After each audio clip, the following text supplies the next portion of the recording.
Buenos días. Les agradecemos el que nos acompañen en esta serie de webinars para Maps University, en esta ocasión de FireEye. Hoy nos acompaña Stephen Fallas, quien es Cybersecurity Lead Architect para Latinoamérica. Hoy estaremos hablando acerca de Security Effectiveness in 2020. Le cedo el micrófono a Stephen Fallas. Adelante, Stephen. Mi nombre es Stephen. Quiero agradecer tu participación en este webinar. Lo que vamos a tratar de conversar es entender un poquito más las implicaciones que puede llegar a tener dentro de una estrategia de ciberseguridad el no poder contar con elementos para poder medir la efectividad de los diferentes controles que protegen, obviamente, los activos más críticos de nuestra organización. Dentro de la agenda, pues hoy nos estaremos enfocando en analizar los conceptos necesarios para que ustedes puedan tener una mejor comprensión, qué aspectos hay que determinar e incluir dentro de una estrategia de seguridad para poder medir ese nivel de efectividad, ¿no? Y así proteger aquellos flujos de negocio y aquellos activos críticos que son parte de la operación de nuestros negocios. Vamos a hablar un poquito sobre por qué la validación es o debería ser una métrica desde el punto de vista de negocio. Vamos a ver, las organizaciones han gastado millones de dólares, han desplegado miles de herramientas y de repente se han agotado todos estos esfuerzos masivos para que podamos realmente luchar y comprender cómo comunicar ese nivel de efectividad desde un proceso de ciberseguridad, ¿no? Las organizaciones hoy día en su mayoría carecen de sistemas para poder medir este tipo de aspectos o este tipo de elementos cuantificables y sus esfuerzos entre las personas y los procesos. La tecnología los ha llevado o los ha obligado a muchos a tratar de buscar en suposiciones o incluso, ¿por qué no?, en esperanzas, ¿verdad?, para poder realmente asumir este tipo de métricas. De repente hay organizaciones que tratan de confirmar si realmente las tecnologías funcionan como deberían de ser, si los controles que se están implementando están configurados de la manera más óptima, o sea, si se mantiene de esa manera. La gente, de repente, cómo la gente o los grupos de incident response, cómo manejan estos incidentes, si los manejan de la forma correcta. Incluso, ¿qué pasa cuando estamos en medio de un cambio de un ambiente que se implementa? ¿Cómo es la comunicación adecuada? Entonces vivimos inmersos en una serie de suposiciones. Y este es el gran desafío que tenemos que enfrentar cuando tratamos de hablar de elementos que nos permitan cuantificar el nivel de efectividad que queremos o que deberíamos de tener dentro de nuestra organización. Por supuesto, la medición de la efectividad y la justificación de las inversiones en controles de seguridad se ha convertido en una métrica clave para el desempeño de las organizaciones. Y por ende, las juntas directivas, los CEOs, los grupos administrativos están en constante comunicación con los responsables de seguridad para tratar de entender realmente si tenemos esos niveles desde el punto de vista de seguridad, pensando en obviamente las consecuencias en las situaciones que hoy día estamos pasando, ¿no? Y por supuesto, lo importante es tratar de entender cómo se está protegiendo esos activos comerciales, si realmente puede haber algún tipo de impacto o si puede haber alguna consecuencia que realmente pueda generar algún tipo de brecha y, por supuesto, afectar las operaciones de la organización. Entonces, hay muchas preguntas que la alta gerencia nos hace y es bien complejo para las responsables de seguridad poder tener estas métricas y estos números que les permitan realmente sustentar las inversiones, sustentar lo que estamos haciendo, cómo estamos enfrentando los niveles de amenazas que se están generando, obviamente acorde a nuestra industria, ¿no? Ahora, el problema es claro, es cómo realmente tenemos métricas o mediciones para poder entender el nivel de efectividad que tenemos hoy día. La seguridad es importante. De hecho, hoy se habla que la ciberseguridad es un habilitador de negocio, ¿no? Las razones son varias. Primero que todo, obviamente, va a estar relacionado con temas de protección de nuestros datos confidenciales. Hablo de, por ejemplo, información personal, hablo de información de salud, hablo de información financiera, propiedades intelectuales, sistemas de gobierno. Y por supuesto todo esto está objeto a que diferentes grupos o diferentes atacantes traten de buscar cómo robar información, cómo generar daño y por supuesto entender el impacto que esto puede llegar a tener. Ahora, para poder tener un poquito más claro cómo enfrentar todo el proceso y los diferentes aspectos que involucran un ataque, tenemos que entender algunas definiciones interesantes. ¿Cuáles son estos 4 elementos o cuáles son las 4 interacciones que básicamente dentro de la validación de seguridad se puede cuantificar y poder tener un nivel de efectividad real sobre aquellos controles y qué es lo que realmente están haciendo, ¿no? Y tratar de buscar un proceso continuo que permita enfrentar cuando existen cambios inesperados que quieran afectar, por ejemplo, el rendimiento o la operación de cada uno de los controles de seguridad.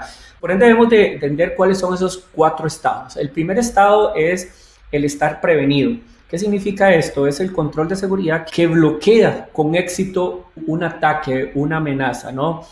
El otro estado es el detectado, o sea, ¿qué significa esto? Es el control de seguridad donde crea un evento que está identificando un ataque, una brecha o una situación de un tráfico anómalo. El tercer estado es el alertado. Es el evento que ha sido elevado a un nivel para que un analista o un equipo de respuesta a incidentes pueda realmente entender y tratar de recolectar la mayor cantidad de contexto posible. Esto generalmente es a través de tecnologías de recolecciones de logs. Y el cuarto elemento es, digamos, el perdido. ¿Qué significa esto? Es un ataque que no se evitó ni se detectó.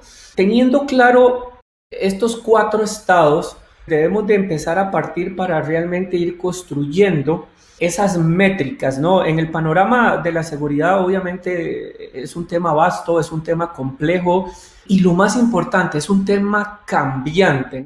De repente, los activos o las infraestructuras que nosotros estamos protegiendo, por supuesto, como responsables de seguridad, son ecosistemas totalmente dinámicos.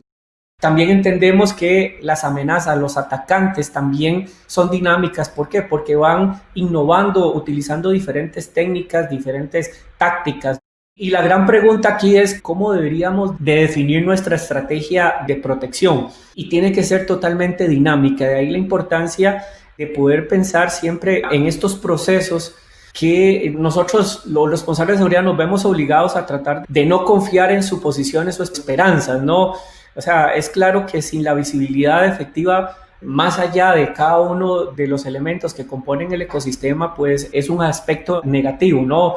Recuerden esta gran frase, yo no puedo proteger lo que yo no veo. Entonces esto puede resultar en algunos casos en frustraciones dentro de los equipos de seguridad de cómo poder transmitir a la gerencia o cómo establecer esa comunicación para que la gerencia pueda entender y pueda comprender el valor del esfuerzo que estamos haciendo y, por supuesto, los dólares gastados que implica poder tener una estrategia de defensa para proteger esos activos críticos. Entonces, está claro que la eficacia es el medio por el cual las organizaciones tratan de validar los diferentes controles de seguridad para que puedan proteger así las reputaciones, el valor económico, medir y probar los entornos de seguridad contra amenazas conocidas, contra amenazas recién descubiertas. Las organizaciones pueden identificar esos riesgos de cada uno de estos controles y, por supuesto, tratar de que esa identificación sea antes de que ocurra una brecha, ¿no? El objetivo es tratar de, con este enfoque, es tratar de minimizar en su máxima expresión que los riesgos se llegan a materializar. Ahora, dentro de todo este proceso, siempre la experiencia, informaciones de otras industrias, pues nos hacen siempre pensar y entender cómo nosotros podemos enfrentar un panorama como el que estamos enfrentando, que está constantemente en evolución. A continuación les voy a compartir algunos datos interesantes que hemos recolectado de investigaciones que hemos hecho a nivel global con respecto a toda esta temática, ¿no? Y hemos descubierto que, por ejemplo, en nuestro estudio, encontramos que el 67% de los ataques no fueron prevenidos. Tengan en consideración aquellos 4 estados, ¿no? Sobre eso vamos a ir fundamentando todos estos datos estadísticos y todas estas etapas que al final cualquier organización puede estar enfrentando. Esto es un dato bien interesante. Por ejemplo, el 74% de los ataques no fueron detectados. Uno de los que a mí honestamente me llamó la atención fue que solo se alertó el 9% de los ataques. Eso quiere decir que el 88% de los ataques no han sido alertados, o sea, no hay un seguimiento, no realmente las organizaciones no entienden, por ejemplo, cuáles son las técnicas, las tácticas, qué es lo que realmente está impactando. E incluso esto va de la mano de que cuando se genera una alerta, tiene que haber una respuesta ante esa situación. Eso implica que hay desafíos importantes dentro de ese punto. Y por supuesto, el 53% de los ataques no fueron detectados. Y más adelante vamos a entender cuáles son esos posibles aspectos que hoy día nos estamos enfrentando. Y si cerramos esto es un dato bien interesante, ¿no? De lo que cuesta en Latinoamérica, por ejemplo, el poder comprometer un registro de una organización. Un registro puede ser información personal, puede ser información transaccional de una tarjeta de crédito, etcétera, etcétera. Y ronda los $150. Y el costo promedio de una brecha pues anda en un rango de los 4 millones a 8 millones de dólares. Eso, por supuesto, hay varios elementos que se tienen que tomar en consideración, ¿no? Uno de ellos es el impacto, incluso en términos de reputación. Esto nos va a llevar a tratar de entender cuáles son esas tendencias macros sobre los niveles de efectividad que las organizaciones pueden estar enfrentando. Y una de las tendencias macro gira sobre aquella famosa frase, espero que la hayan escuchado, ¿no? El gran poder conlleva a una gran responsabilidad. Pero lamentablemente para los entornos de seguridad es diferente, es al revés. Es una gran responsabilidad donde no hay poder.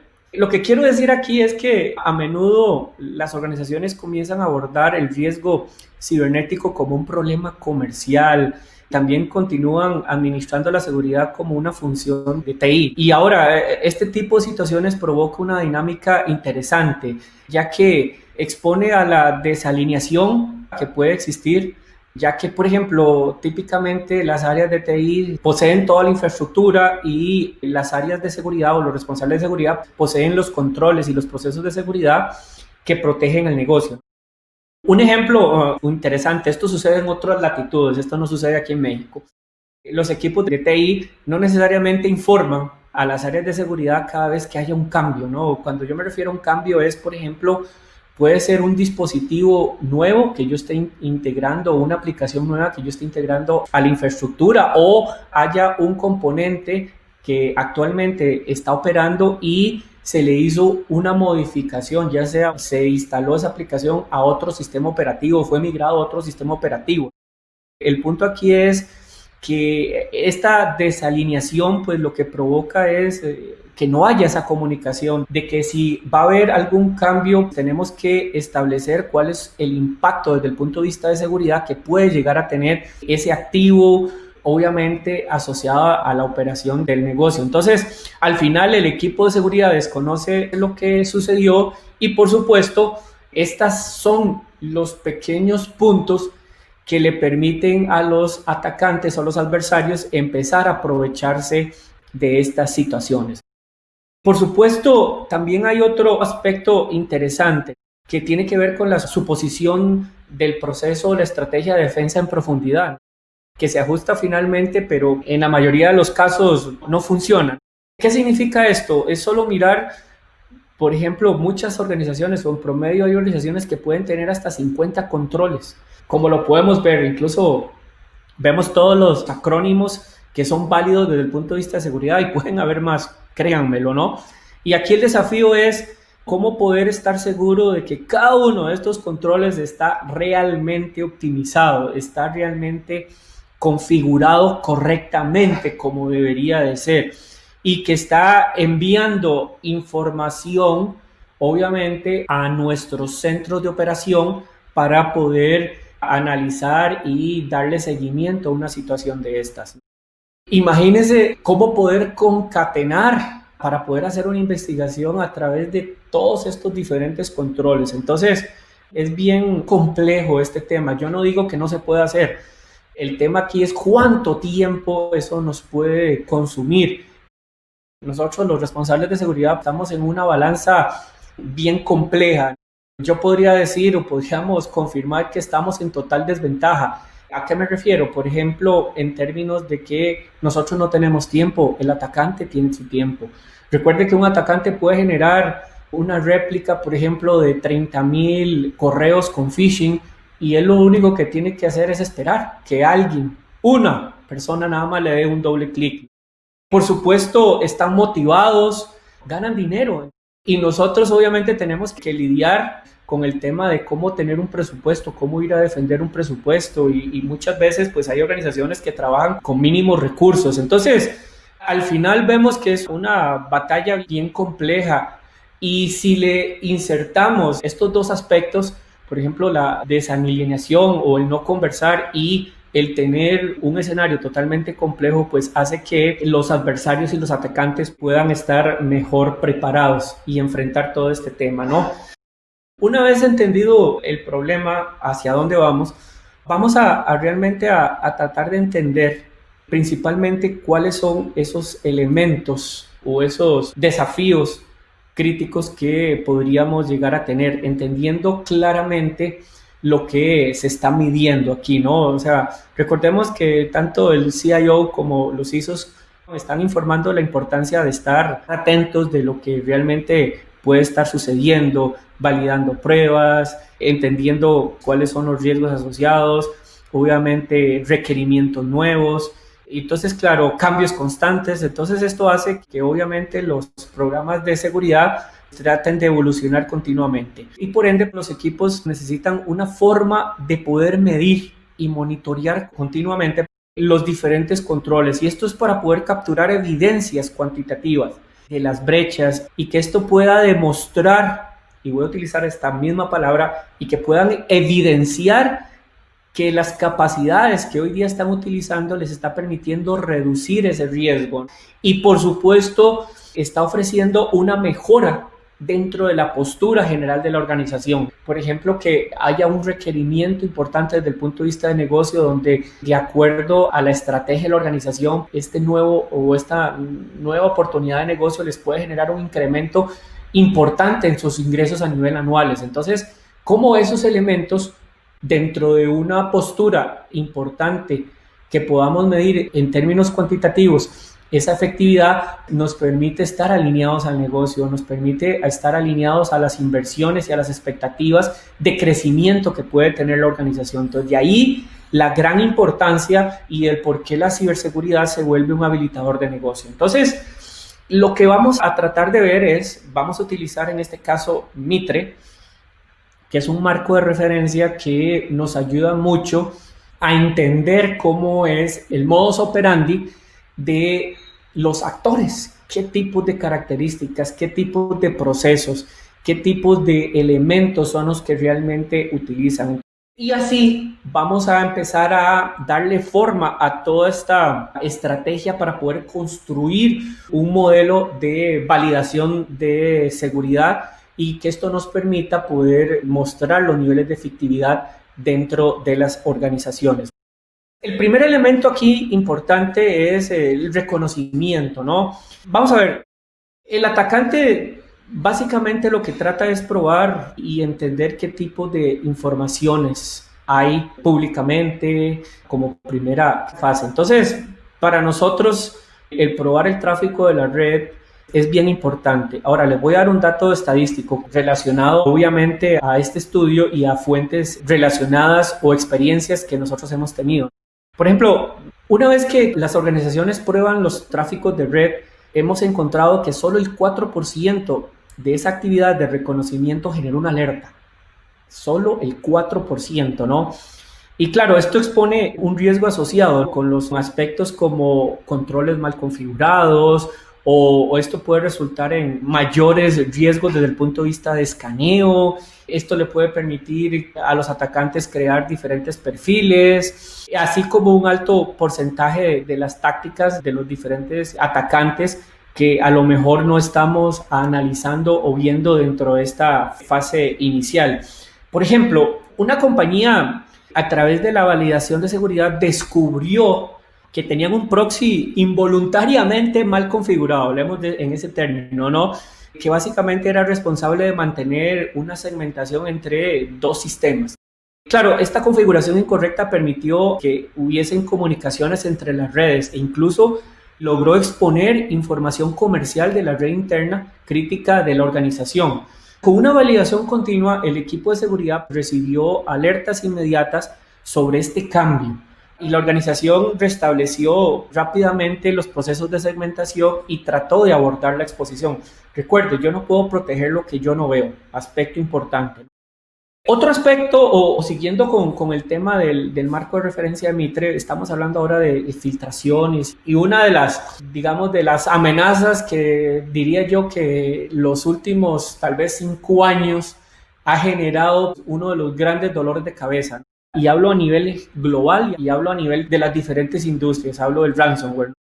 Por ejemplo, nosotros después de que hicimos algunas pruebas contra la infiltración y las tácticas que típicamente se utilizan dentro de esta amenaza de ransomware, nosotros logramos determinar que el 68% de las organizaciones informaron que sus controles no impidieron ni detectaron la detonación de una amenaza de esta índole. Por ejemplo, durante el periodo de prueba de una entidad gubernamental, el equipo de seguridad identificó que su firewall de red bloqueó solo el 24% de los ataques ejecutados.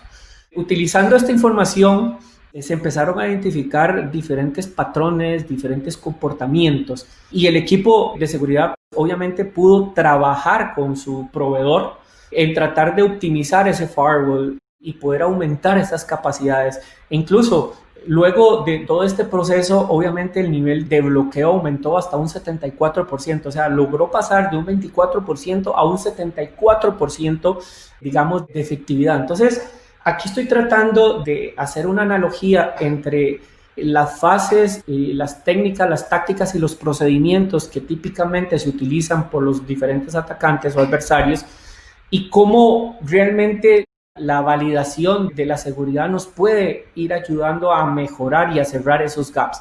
Y ahí la dinámica de lo que estoy tratando de ir exponiendo, ¿no? Y que a ustedes le quede un poco más claro y que entiendan la importancia de todo esto. Otro de los aspectos tiene que ver con cuando tratamos de buscar temas de evasión, ¿no?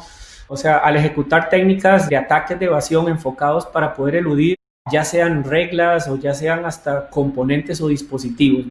Por ejemplo, el 65% de los entornos de seguridad no pudieron prevenir ni detectar enfoques basados en evasión, ¿no? Y esta experiencia fue bien interesante. Por ejemplo, una organización que, vuelvo y repito, aprovechó todo este tema para poder monitorear continuamente los cambios que causan las infraestructuras. Un grupo de investigación pues descubrió que no se estaban entregando datos al 100%. Entonces, después de analizar y recolectar los datos, se descubrió que los syslogs se enviaban a través de UDP en lugar de TCP, por ejemplo, y que un control estaba mal configurado y dejaba de extraer todo el tráfico UDP.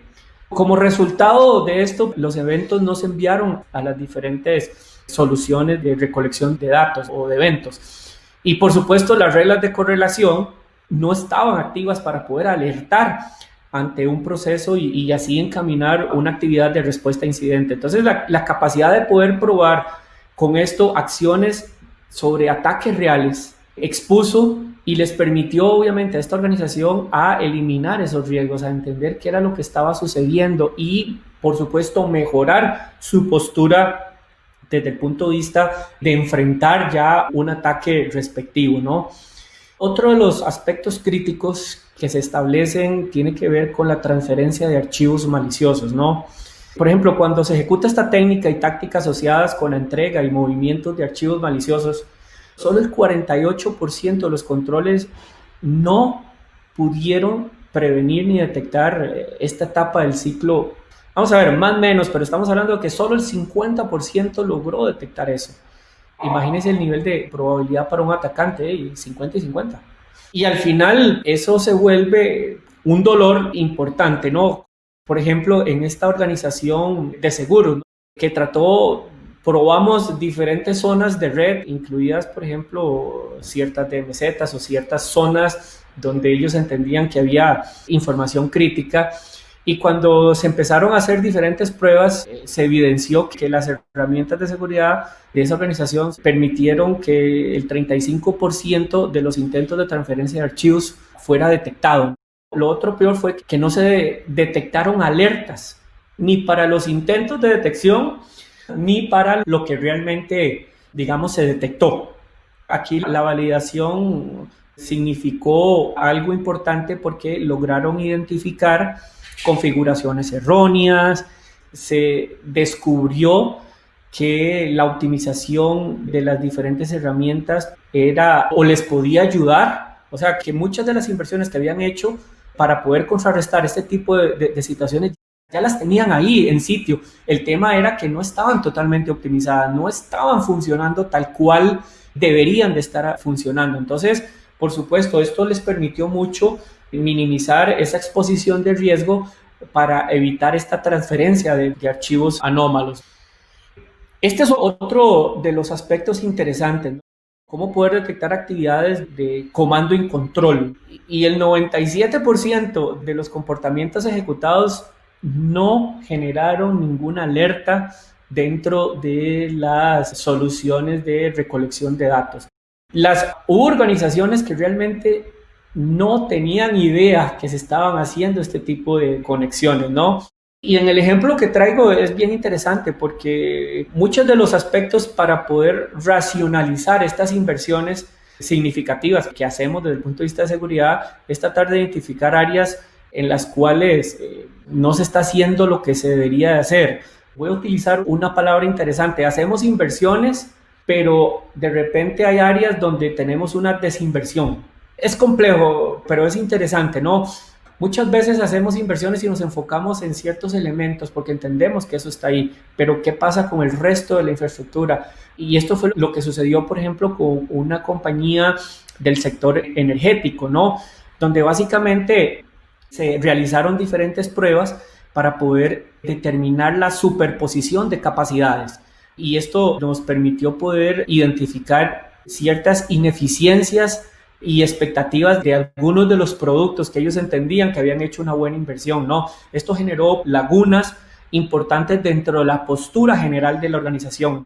Obviamente, dentro de los hallazgos que permitió todo el proceso de la validación de seguridad, era proporcionar evidencias para poder respaldar que habían capacidades que al final no eran necesarias, no eran para ese proceso y les permitió reformular todo el proceso y tratar de ir reduciendo estos costos en tecnologías y específicamente fue en el punto final, ¿no?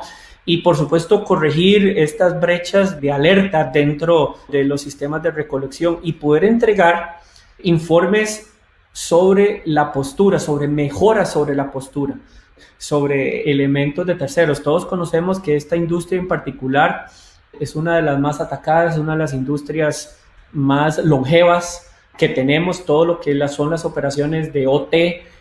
Para que tengan una idea, posiblemente el protocolo más joven puede tener 40 años de estar utilizando. Incluso hay procesos que utilizan todavía conectividad a través de puertos seriales.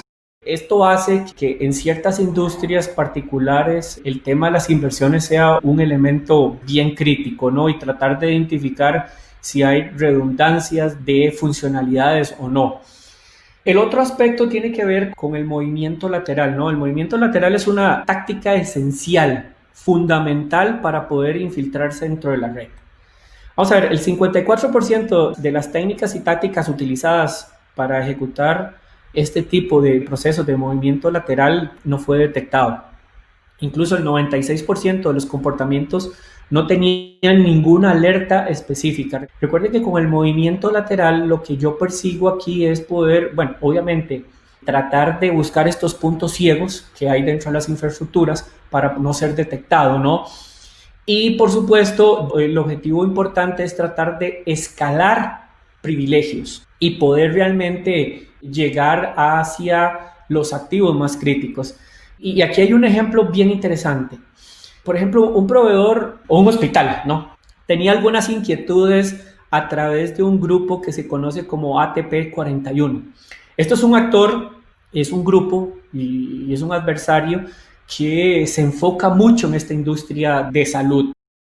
Aprovechando todo este proceso de validación de seguridad mezclado con la inteligencia de amenazas, pues la compañía descubrió que muchos de los controles de su red no detectaban ni impedían en términos de técnicas y tácticas con lo que este grupo en particular utilizaba.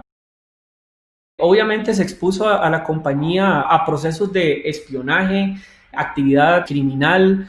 Incluso este grupo en particular es el autor intelectual de 46 familias diferentes de malware. Y por supuesto los resultados de esto permitió que esta organización o este hospital pudiese optimizar de forma más proactiva sus diferentes controles y poderse ajustar a cómo prepararse ante adversarios de esta índole.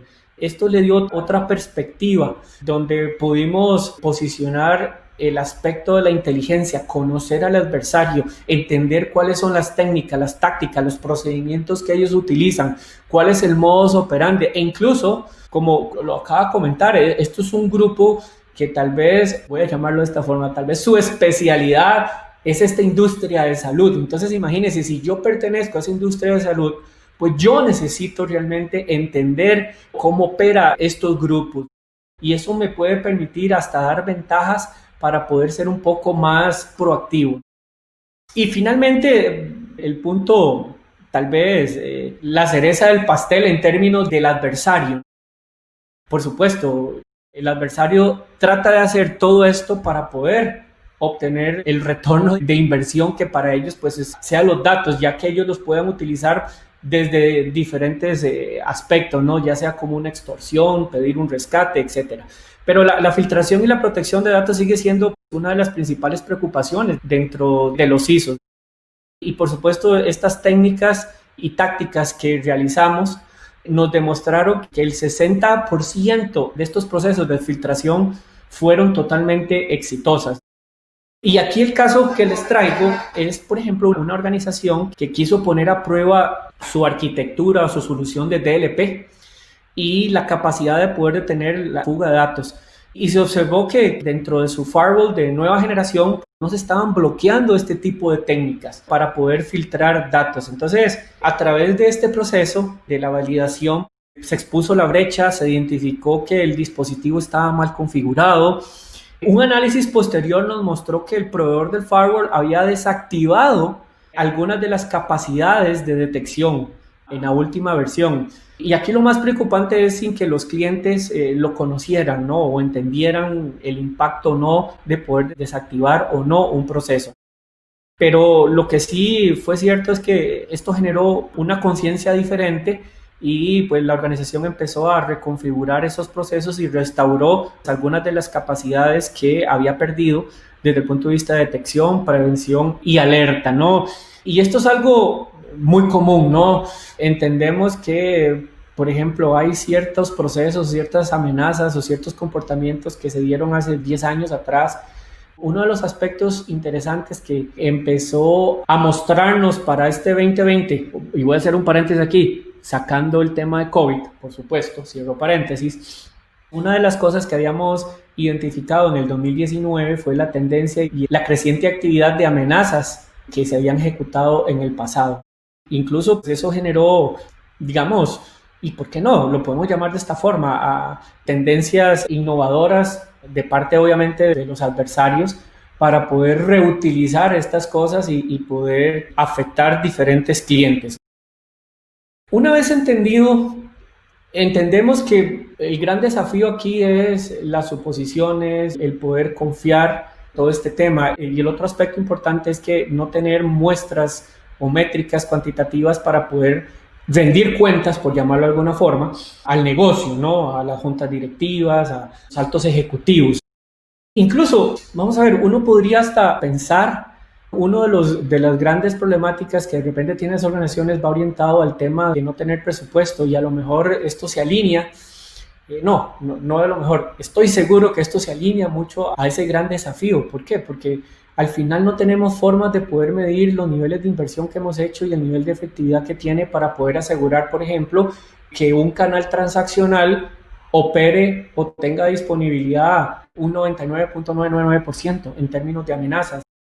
Muchas veces esto nos impide poder tener una mejor discusión o un mejor soporte para poder defender procesos de presupuestaciones. También vimos un poco los elementos y los estados que esto típicamente conlleva dentro de una estrategia de medición de los niveles de efectividad, y luego entendimos todos aquellos elementos críticos que conllevan asociado y utilizando como marco de referencia el caso de Mitre, ¿no? Entonces, ahora que vamos a ir cerrando, aquí lo más importante es no vivir bajo supuestos. Tenemos que demostrar que las diferentes capacidades están funcionando. Yo sé que cada entorno es único y no se calibra, y si no se calibra adecuadamente, obviamente las organizaciones van a perder un valor significativo desde el punto de vista de tecnología, ojo, pero también hay otros elementos desde el punto de vista de negocio que en algunos casos son más o tienen más impacto, ¿no? Aquí el enfoque sistemático es a través de llevar y crear un proceso para poder verificar cada uno de los controles. O sea, vamos a evaluar para entender cuál es la línea base de ese control. Esa información nos va a permitir poder establecer y mantener el nivel de efectividad a través de las optimizaciones. Y por supuesto, esto nos va a ayudar a racionalizar y nos va a dar muchos procesos para reducir costos operativos. Ya yo no tengo que ir y extraer información de ciertos elementos, sino que ya yo puedo buscar ciertos procesos para poder automatizar y así reducir esos costos operativos. Y por supuesto, recuerde que la ciberseguridad es un proceso y no un producto. Entonces tenemos que estar monitoreando y estar atento a todos estos cambios. ¿Por qué? Porque esto nos va a ayudar y nos va a dar una mejor vista de cómo, y a largo plazo, por supuesto, de cómo mejorar continuamente la operación y el nivel de efectividad que queremos en cada uno de estos contextos. Entonces, con el tiempo no solo vamos a poder demostrar una mejora, sino que también vamos a poder demostrar que nos mantenemos cerca de lo que deseamos, de lo que queremos. Y lo más importante, que estamos cerca de ese objetivo de negocio, ¿verdad? De que realmente vamos a ser un facilitador para que ese modelo de negocio sea exitoso. El aspecto importante aquí es cómo las infraestructuras, a través de los diferentes controles de los diferentes vectores. Recuerde que podemos tener vectores a nivel de endpoint, vectores a nivel de la red, vectores a nivel del correo electrónico, vectores a nivel de la nube, ¿no? Y por supuesto, esto nos va a ayudar mucho a poder comprender qué es lo que realmente está sucediendo. Y esto lo hablo desde un punto de vista de buscar ese nivel saludable de esa operación, ¿no?